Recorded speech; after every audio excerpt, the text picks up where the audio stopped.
Yes, your eyes don't deceive you, that is a top 2 ranked elite boss badge that I just earned. And this was through taking down ELITE Bloonarius in 39.43 seconds. Which if you guys watched my previous video covering this event, you'd realize how insane that time really is, because in that video I finished in 1 minute and 3 seconds. So how did I cut over 24 seconds from my time and end up getting my first ever top 2 badge? I did this through some insane farming tactics you've never seen before, crazy defensive synergies, and I'm about to put them all on display. Let's hop right into it. And if you have been enjoying the boss content from me, please hit that subscribe button, it helps me a lot. And the run starts on round 1 here, ladies and gentlemen, where I'm starting with the free dart monkey, Geraldo, and the NFT. And we're going to be pushing this free dart monkey to its absolute limit. Then after round 4 concludes, I end up selling off Geraldo, and the reason behind that is to get my first banana farm down super early. We're going to be taking every step possible to greed to the maximum. And a couple seconds in, we already encountered the first challenge of the run, beating round 5. This round actually took me quite a bit of attempts, but you can see here with some advanced dart targeting, switching it from last, strong, first, all of that stuff, I do end up taking down this round without a time penalty. That's the hardest part about the early game. You need to beat the balloons, but not only beat the balloons, you need to beat them somewhat quickly, because if they travel too far, you get a time penalty, which actually hurts your overall run. Then through some more dart targeting, I end up beating round 6 as well, and I upgrade the farm to 100. In round 7, I end up getting a second dart monkey on my side. Now you might be seeing the second dart monkey and wondering, Ryan, why would you go for a second dart, which costs $200, when you could also get a submarine for $200, which is much stronger? That's true, but the problem with the submarine on this map is that the water space is actually quite far back, so avoiding time penalties would be difficult. And actually popping the balloons early could be a benefit to me, because it allows me to gain money faster into the round, which could let me greed for banana farms or banana farm upgrades earlier. But with the 2 dart monkeys, I end up going for a second banana farm as opposed to upgrading my first farm again. And the reason behind it is it's been tested both ways. This actually gives you more money in this case. So, I mean, if it gives you more money, I'm going to do it. And then we get both banana farms to 100 and start upgrading them towards 200. But did you guys miss that? If you have a keen eye, you may have seen that I didn't buy greater production on this farm right away. Only after the increased production farm made another banana. Why is that? Well, the reason behind it is shown in this chart here, which goes over when the banana farms actually make income through the ticks. So in this instance, I had a 100 farm, which was upgrading to 200 and was at the very end of the round. And in this case, actually waiting for my 100 farm to make that 5th banana gave me an extra banana, because if I purchased the 200 beforehand, I would have missed out on that banana. It's pretty complicated stuff, but using this chart, sometimes you can greed out extra bananas on your farms in the early game. And then we hit round 14, which is another round where I utilize some crazy tech for farming. And yes, guys, I do need to sweat out the early game farming this much, because those $20 in the early game make thousands of dollars of difference later in the run. So what do I do this round? Well, I want to upgrade my second farm to 200, but I need to do it as early as possible, because the way the ticks work out, I can get extra banana that way. So in order to accomplish that, I end up using the rocket here to pop that group of blues quickly, which helps my income and allows me to forward that farm upgrade in time. So now we've greeted 2 more bananas than you typically would. And I've now reached round 15, which I do need extra defense for, so I end up getting a boomerang on my end. This boomerang is going to be pretty much the early game carry for us. And now with the boomerang on my side, I end up getting my bank up at the end of round 19, which is actually slightly earlier than my first attempt on this run.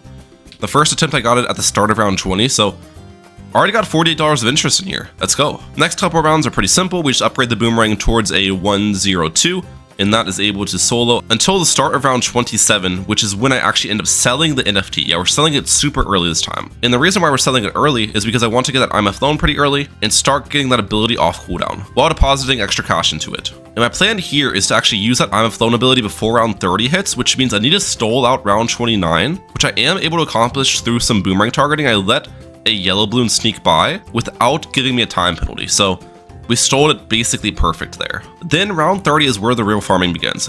I collect the IMF loan, get a discount village, discount a monkey town, and also get an engineer here. Then right when the round starts, I use my IMF loan ability, which funds a monkeyopolis, which sacrifices the IMF loan. That's going to make me a lot of cash per round. And I start building towards a balloon trap. Now affording the balloon trap is actually not that easy, because I am now paying off debt, but we do end up affording it for these lead balloons. However, a problem occurs. The balloon trap can't retarget in time and lead sneak by. Now you might say, Ryan, why didn't you just leave the trap targeted in the initial position and not retarget it and let all the leads go into it? The reason why I can't do that is because by the time the last leads reach it, I actually hit a time penalty, so yeah. And here's what the solution is, guys. I get the trap the same as before, and then with the extra cash I make this round, I actually go for a bomb shooter, which pops the initial leads down, lets my trap place, and then the trap can eat the rest of the income this round, and I sell the bomb as well. Then in round 31, round 32, I end up starting my banana farming. We get up a marketplace 103. I intentionally did not go for the 203 yet, you'll see why. Also, on round 32, I do end up getting Geraldo on my end. And the reason why I got Geraldo on round 32 is because I need him for the camel potion on round 33, so my bloon trap can eat all the camel bloons. And on round 34, this is the reason why I didn't upgrade the marketplace fully, is because I want to get up a rubber to gold this round. So after one trap collect, I do end up affording that, keeping it on last targeting 104. And we get a glue gunner as well. The glue gunner is actually pretty important because it slows the balloons and kind of clumps them, which then in turn allows the rubber to gold to hit more of them and give you just more overall cash. And now with the dynamic trio of the balloon trap, rubber to gold, and glue gunner, I just start spamming marketplaces for the rest of the rounds before the tier 1 defend. Okay, now it's time to prep for the tier 1 defend, which I will be using first strikes for. 4 first strikes is all I need, but the thing is I want those first strike abilities off cooldown before the boss comes out. So here's what I'm going to do. I'm going to start the round, make a decent bit of farm income, upgrade to favorite trades, and then sell my marketplaces, upgrade all of these guys to first strikes. And you can see here, I've graded so well this run that I actually don't need to sell off all my farms. I'm able to keep a marketplace, a balloon trap, and a rubber to gold alchemist while still having all 4 first strikes. Now comparing this to my initial video is just a world of difference in how much money I have. As you can see from this screenshot, I had all 4 first strikes with 3k left over, but now I have 5.7k left over, a lot of farms on our end, and the same defensive setup. But 4 first strikes isn't the entire defensive setup I need. I also need to get up some balloon cleanup as Bloonarius spawns a bunch of ceramics. So we get 2 glaive ricochets, 3-2-0 towards the back. I get a glue gunner, I get another engineer. Spam all 4 first strikes off the rip. We pretty much insta-kill the boss. And we sell 1 first strike, getting up a glue strike on our end. And that glue strike's basically how I'm going to deal with all of the ceramic insides because it does an insane amount of damage and just hits every single balloon on the entire map. And then I also sell a second first strike because I want to get an overclock early, so I start cooking that off cooldown before round 41 starts. But yeah, looks like the glue gunner, boomerangs, submarines that are still around are enough to clean up the rest of those ceramics. Perfect. And also the time for this defend was 6.91 seconds when the timer left the screen. In my initial run, it was 6.95, which means I was slightly faster with the first strikes this time around. Now it's time to get back to farming. So I end up selling off all of the defense I bought, obviously keeping the balloon trap and rubber to gold. We get 3 discount villages, build up a monkeyopolis on our end, sacrificing just a base farm. And then I get a marketplace, I sell off my favorite trades, I get a BRF up, another marketplace, and start the round.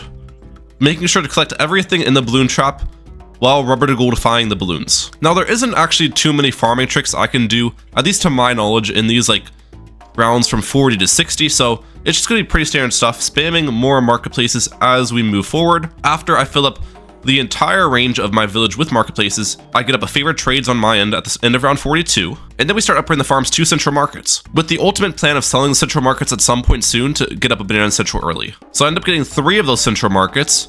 And with the conclusion of round 46, I sell off all my banana farms, I sell off the overclock, sell off the glue gunner, the village range buffing my village, and the favorite trades, which barely lets me afford the banana central before round 47 starts. Now, I'm not sure if you guys realize how crazy this is, but in my initial run, I afforded my banana central mid round 49. This time we got it 2 rounds earlier. Then in round 47, we get up a balloon trap as early as possible, start building into that overclock once again. Then we just spam the heck out of BRFs with overclocks and getting a Moab Shredder Spikes in round 50 for the Moabs. We actually have a really crazy Moab Shredder Spikes placement as well. With this spot, I pop the Moab down super early, but not right above my balloon trap like I did in the past. We actually pop it before the balloon trap.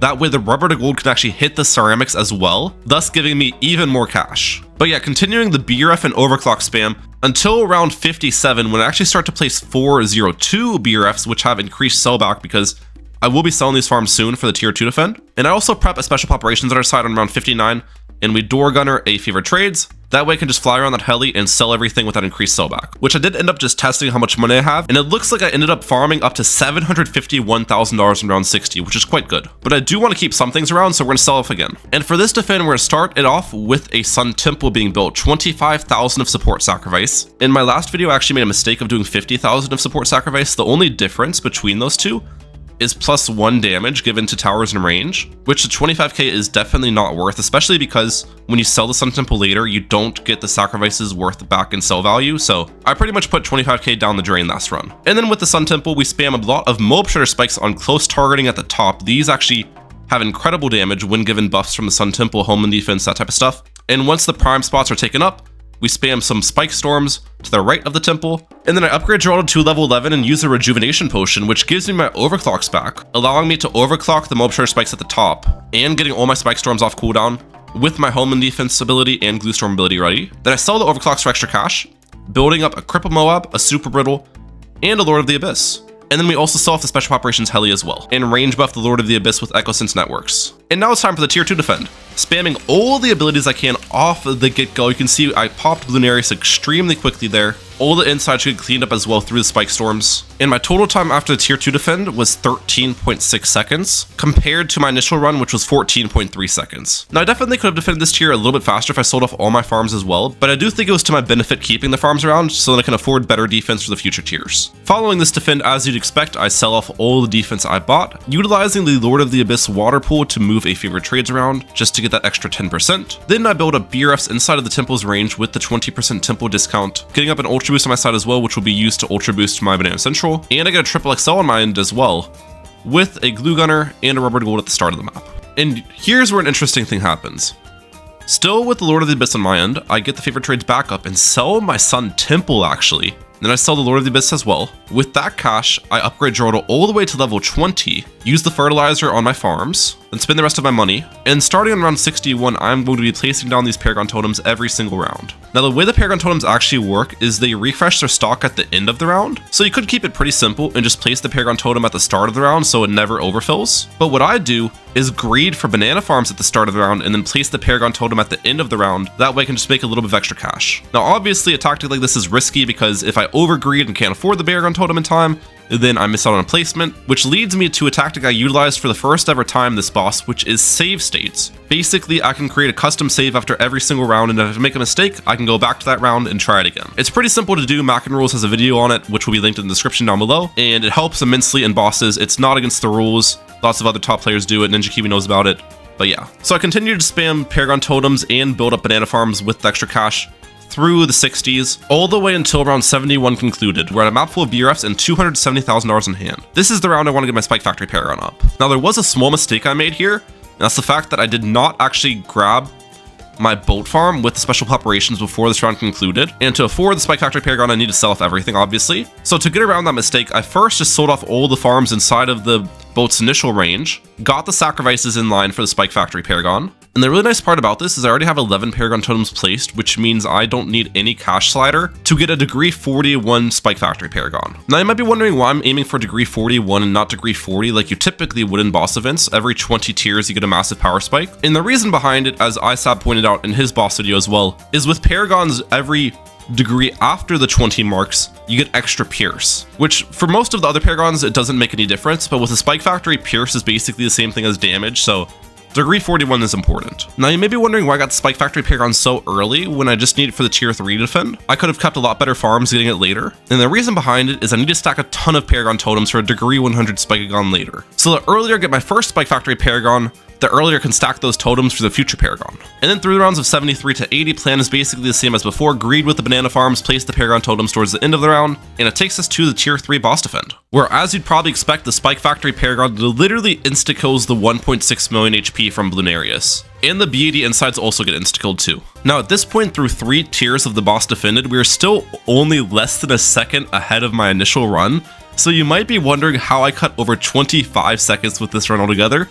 And it all comes down to the tier 4 and tier 5 defense. So how do I prep for tier 4? Well, first off, I continue my farming and Paragon totem placements, and I also get a village on the water here. You can see I got that snowstorm. That village is going to be really important later. But yeah, we're actually making pretty solid income here. Even with our farming getting stunted so much for that degree 41 Paragon, I have built them back up at a pretty nice rate here, getting full map of farms on round 87, it's looking like. Perfect. Then I also get the Ultra Boost back up at my end and start Ultra Boosting that village on the water. That's what I'm going to do with it. And on round 92, I end up selling my initial Monkeyopolis and building the Ultra Boosted village into a big Monkeyopolis. Then replacing all the farms I got sacrificed back into BRFs with overclocks. And then we get to round 96, which leads me to some of the most important rounds in the game, because the way the Spike Factory Paragon works is the spikes will stay around for 4 rounds, which means any spikes it places from this point onward can be used to help defend the boss. So I end up getting a Bloon Crush and a Relentless Glow on my side, both on last targeting, just to try to get any stole in these rounds, which it's very difficult to because our Spike Factory Paragon's towards the front of the map, but through some good RNG, I am able to get a little bit of stole on them. I also made sure to utilize save states to retry these rounds a couple times just to get the best stole possible. And yeah, we have made it to the tier 4 defend. But before I show the tier 4 defend, I do want to explain my Spike Factory Paragon placement, because some of you guys might be saying, Ryan, why didn't you place it like farther back?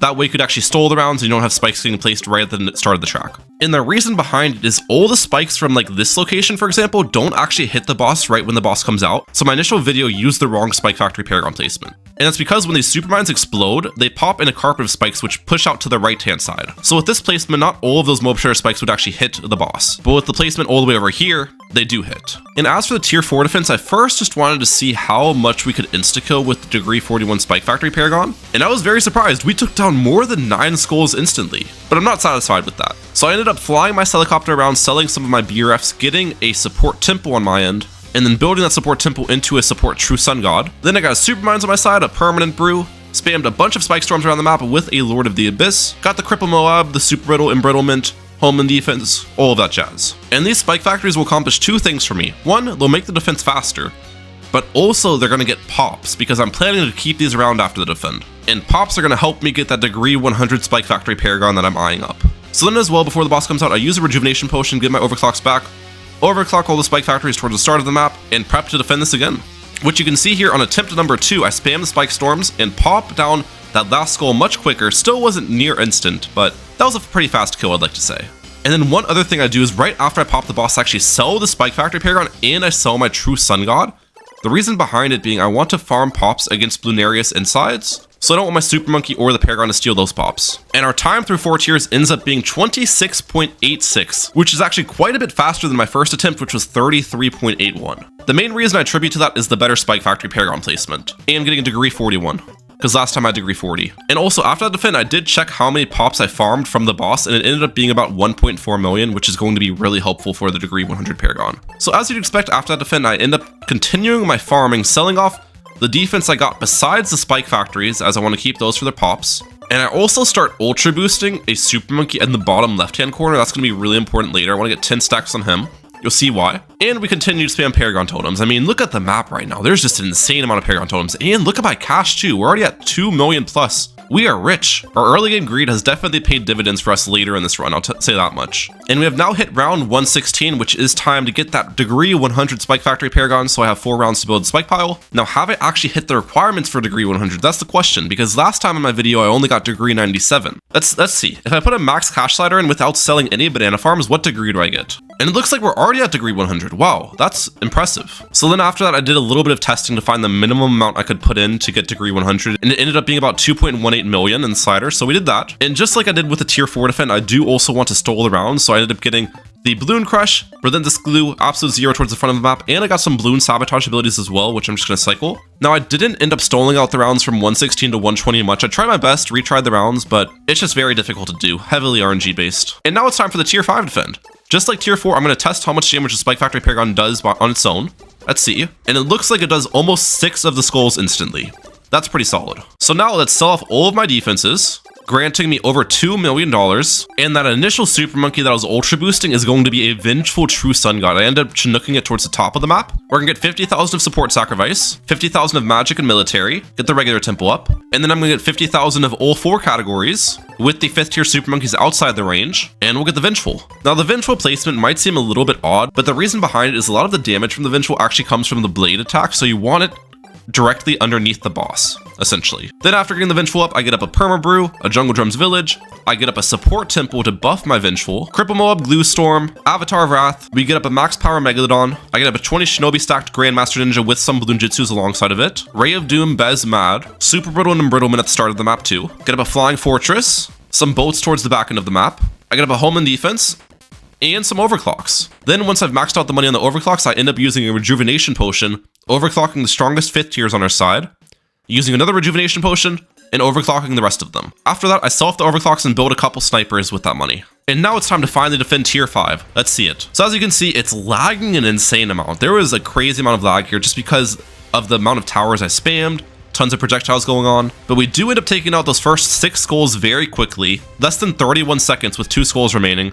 But those last 2 skulls, even with the amount of defense I have, still took me over 6 seconds to get through. And then with the death animation of ELITE Bloonarius, we conclude our run with a total time of 39.43 seconds, which ended up putting me second on the leaderboard with 2 hours remaining. I was not sure if this would stick in all honesty, but thankfully it did. We got our first ever top 2 badge in Elite Boss through some crazy sweaty gameplay. So I hope you guys enjoyed today's video. I sure know I did. Elite Boss 2nd place badge, that just looks amazing. And also I'd like to give a huge thanks to Jandalf, who's a top bosser. He helped me a lot with the early game greed and learning how just banana farms work, so thank you. And let me know your thoughts on these types of videos in the comment section down below. This is probably not going to be a regular thing, but I think every couple weeks I can probably do a super sweaty boss, if you guys enjoy it. And also if you enjoyed today's video, check out these videos as well because I know you'll love them too.